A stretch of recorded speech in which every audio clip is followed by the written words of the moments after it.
Amis écouteurs, bienvenue dans ce troisième et dernier épisode consacré à la planète Mars. 3 émissions indépendantes les unes des autres, mais qui proposent une réflexion autour des connaissances actuelles et des projets de colonisation de Mars dans les années à venir. Qui, comment, pourquoi, quand, nous avons tenté de donner des éléments de réponse tout au long de ces émissions. Dans cet épisode, nous allons nous intéresser plus particulièrement à cette grande aventure qu'est le voyage vers cette nouvelle frontière.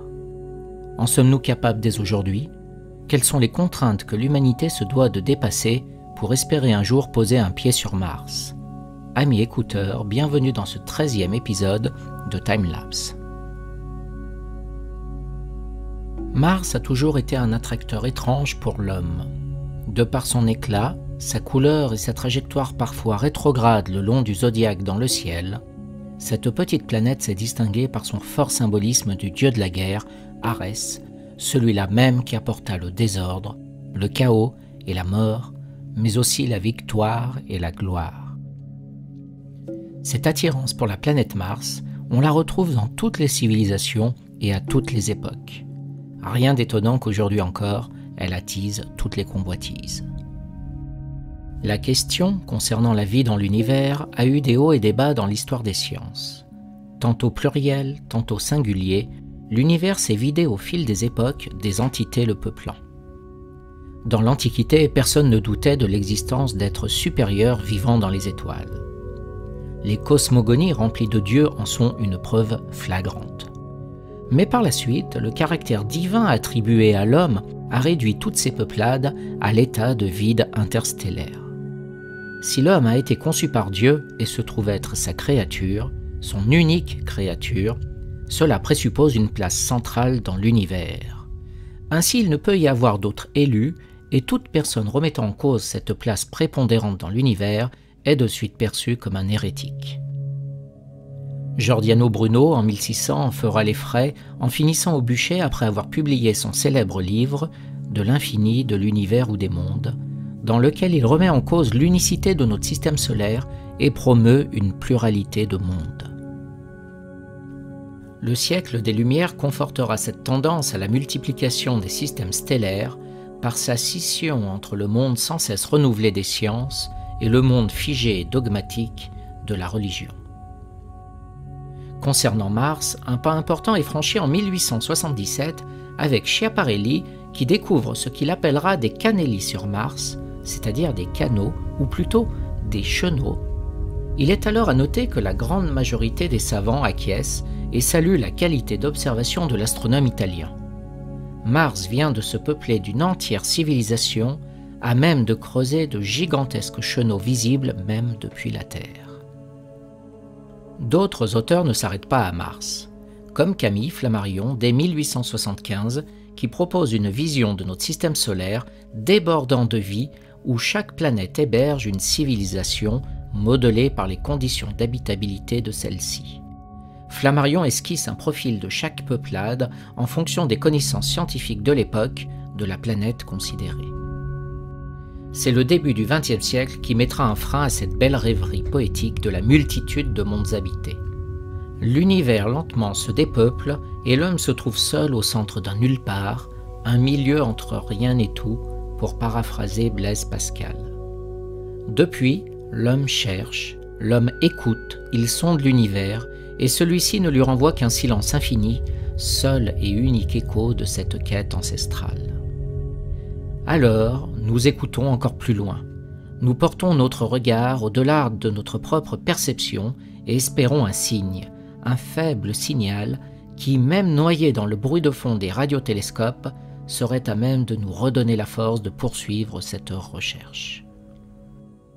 Alors, puisque nous ne trouvons pas de vie dans l'univers, l'homme a pris la décision de s'émanciper afin de répandre et de propager cette étincelle de vie au-delà de notre planète. Alors, prêt pour essaimer la vie en direction de Mars ?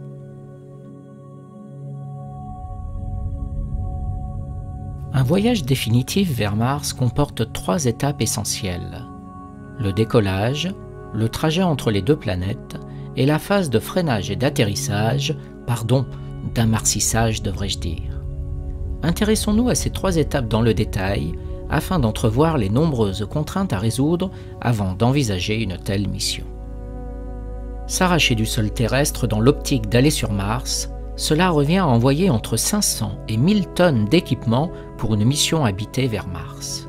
Cela nécessitera plusieurs lancements, car on n'envoie pas 500 à 1000 tonnes d'un coup dans l'espace. Avec nos lanceurs commerciaux actuels, il faudrait prévoir une quarantaine de lancements. D'où l'intérêt de développer un super lanceur pour réduire le nombre de décollages. Le plus gros lanceur actuel, la Falcon Heavy de SpaceX, est en mesure d'envoyer 64 tonnes en orbite basse et une trentaine de tonnes en orbite haute. Pour préparer un départ en direction de Mars, ce serait encore plus d'une dizaine de lancements rien que pour acheminer les différents éléments en orbite terrestre puis les assembler.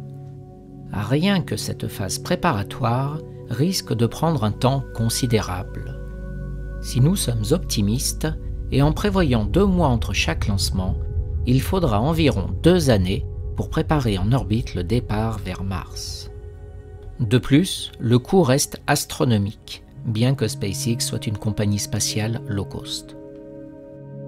Aujourd'hui, 28 tonnes en orbite reviennent à 100 millions de dollars. Ainsi, la facture d'une mission avec 600 tonnes de charge utile s'élève rien que pour le lancement à plus de 2 milliards de dollars. Si l'on compte la matière première elle-même et le coût de production de la dite charge utile, les coûts sont estimés entre 20 et 30 milliards de dollars. On pressent que l'addition d'une mission martienne va être salée, très salée. Ainsi, réduire la facture revient indéniablement à réduire la masse emportée. Bon, le côté positif, c'est que dans une mission sans aller-retour, on réduit déjà drastiquement la charge. Mais les premières missions seront avant tout des missions d'exploration et fort peu à parier des missions de colonisation. Il faudra donc dans un premier temps prévoir le retour de nos courageux astronautes et la masse totale pour la mission augmente tout de suite très rapidement. Car en effet, il faut alors prévoir le carburant pour le voyage retour. On rentre dans le fameux cercle vicieux que tout ingénieur spatial connaît. Plus on doit envoyer de charge utile dans l'espace, plus la fusée doit consommer de carburant. Donc, plus il faut emmener de carburant, donc plus la fusée s'alourdit, et plus il faut de carburant pour le lancement, etc., etc., etc. Trouver le bon équilibre entre le poids du carburant et la charge utile est essentiel pour tout lancement.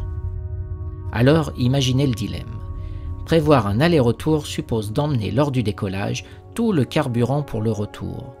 Cela alourdit considérablement le vaisseau et par conséquent la facture. 2 options pourtant pour s'en sortir de ce cercle infernal sont à envisager. Premièrement, ne pas emporter le carburant du voyage retour et produire ses ergols directement sur Mars avant le voyage vers la Terre. Grâce au mécanisme de l'électrolyse de l'eau et avec l'aide d'une petite source d'énergie, on peut théoriquement produire tout le carburant nécessaire pour revenir sur Terre. Quelques développements techniques restent à maîtriser, mais l'ensemble est tout à fait à portée de nos technologies actuelles. L'autre possibilité, c'est l'utilisation de la propulsion nucléaire. Mais celle-ci reste à ce jour hors de portée, et ce, pour 2 raisons essentielles. Premièrement, le risque des retombées radioactives dangereuses pour l'homme si un quelconque problème se produisait lors du décollage, et le risque zéro n'existe pas dans le spatial. Mais la technologie elle-même pose problème aujourd'hui, car nous savons réaliser des réacteurs nucléaires pour les vols spatiaux, mais de quelques kilowatts seulement. Pour une mission habitée sur Mars, la puissance devrait être entre 1000 et 10 000 fois supérieure, ce qui est irréalisable et inconcevable à ce jour.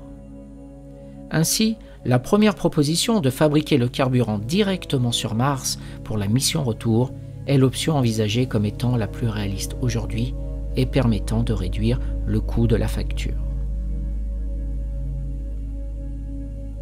La grande différence entre une mission robotisée et une mission habitée réside dans le fait essentiel de garder vivants ses occupants. Cet environnement propice au maintien de la vie est appelé dans le jargon spatial un système de support de vie. Cela nécessite de déterminer précisément les caractéristiques physiques, physiologiques et métaboliques d'un être humain.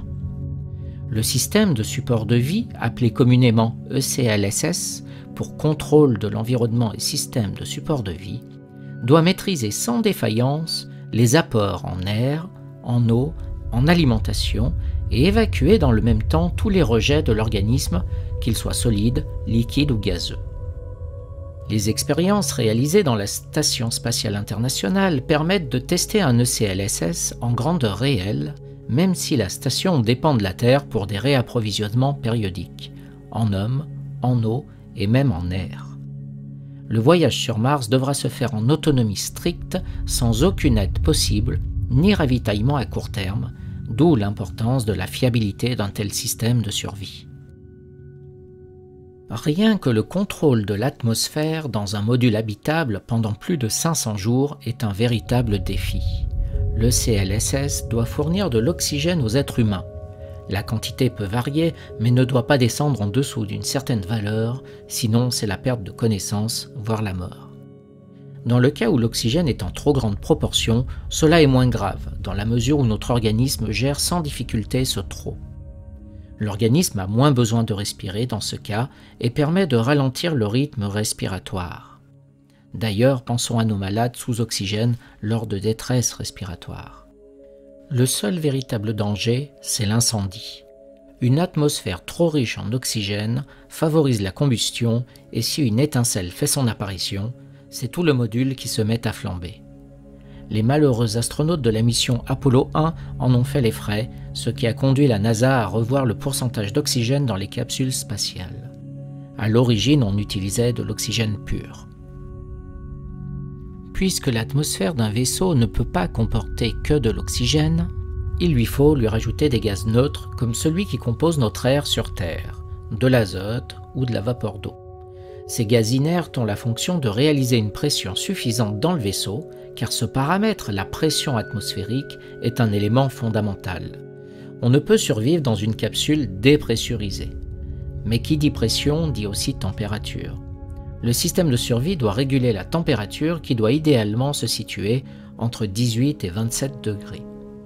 Enfin, le taux d'humidité dans la capsule doit être contrôlé pour éviter une condensation dramatique pour l'équipage, pouvant engendrer de nombreux courts-circuits, voire des corrosions des circuits électriques. À cela, il faut évidemment rajouter les déchets gazeux de l'homme sous la forme du dioxyde de carbone. Par une ventilation savante, celui-ci doit être maintenu en dessous d'un certain seuil sous peine d'asphyxie. Comme nous venons de le voir, la gestion d'une atmosphère vivable dans un module spatial est complexe. La gestion de l'eau est aussi un élément essentiel pour la survie de l'équipage. On estime les besoins hydriques d'un individu à 3,5 litres par jour, ce qui représente, pour un équipage de 4 personnes pendant un voyage aller-retour de 500 jours en direction de la planète Mars, plus de 7 tonnes d'eau.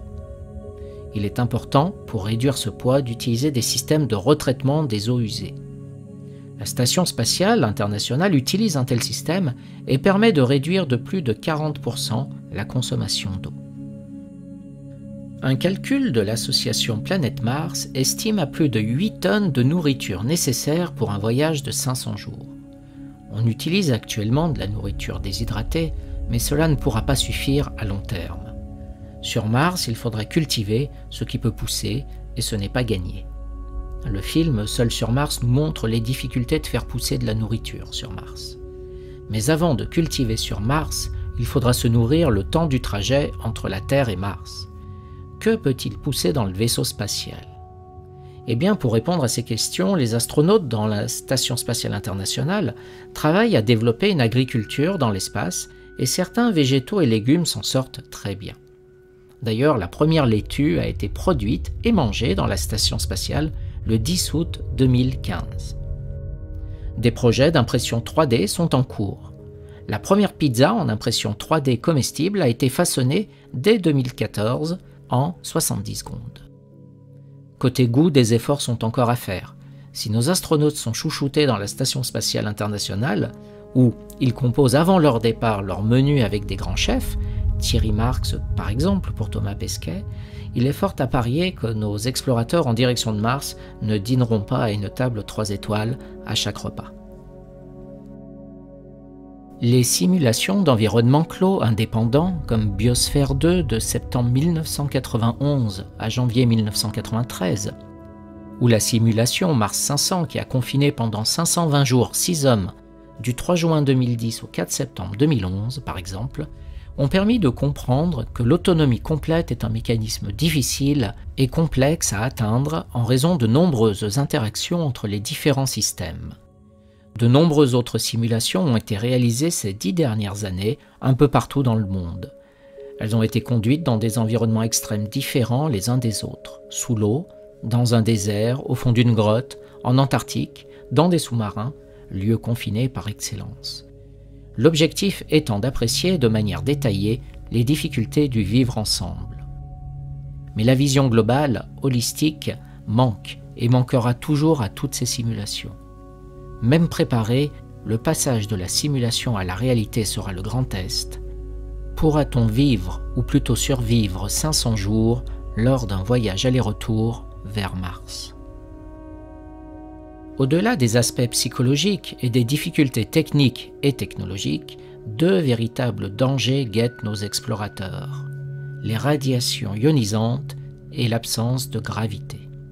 Les radiations provenant des tempêtes solaires et celles plus insidieuses provenant de la création même il y a 15 milliards d'années de notre univers sont des rayonnements nocifs pour tous les organismes vivants. À haute dose, c'est la mort. À faible dose, les effets sont peu quantifiables mais peuvent engendrer des maladies à long terme, cancer, leucémie. Ces effets stochastiques, c'est-à-dire aléatoires, sont difficiles à évaluer objectivement. Protéger nos explorateurs revient ainsi à les isoler des radiations. Près de la Terre, en orbite basse, nos astronautes sont protégés par la Terre elle-même et sa magnétosphère. Mais dans l'espace plus lointain, bien avant l'orbite lunaire, la magnétosphère n'agit plus et les corps sont bombardés de particules nocives. Prévoir un environnement blindé, que ce soit dans le vaisseau ou sur Mars, pèsera lourd, très lourd et coûtera par conséquent excessivement cher. D'ailleurs, nos colons qui auront atteint la surface de Mars auront le même problème, car sur Mars elle-même, la planète n'a pas de magnétosphère et son atmosphère n'est pas suffisante pour protéger nos explorateurs de ces particules cosmiques, même à la surface de Mars. Nos nouveaux habitants de ce nouveau monde devront vivre non pas en surface, mais sous la surface, dans des grottes ou des reliefs protégés. Le problème des éruptions solaires sera complexe à gérer lors du trajet vers Mars. En 1989, une éruption solaire fait disjoncter toute l'installation électrique du Canada pendant plusieurs heures. En 1972, une intense éruption solaire, fort heureusement entre deux missions Apollo, aurait tué les astronautes si ceux-ci s'étaient retrouvés dans l'espace à ce moment-là en direction de la Lune.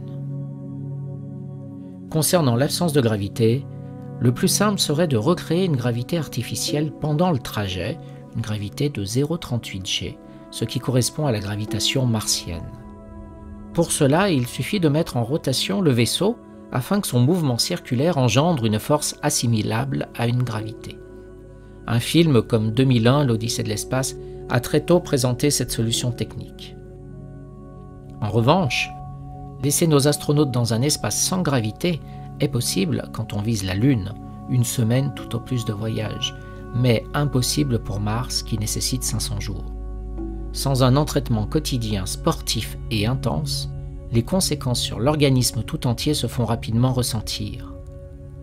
Une expérimentation de la NASA a montré en 2016 que l'astronaute Scott Kelly, resté pendant 1 an dans la station spatiale, a eu de nombreuses modifications de son organisme.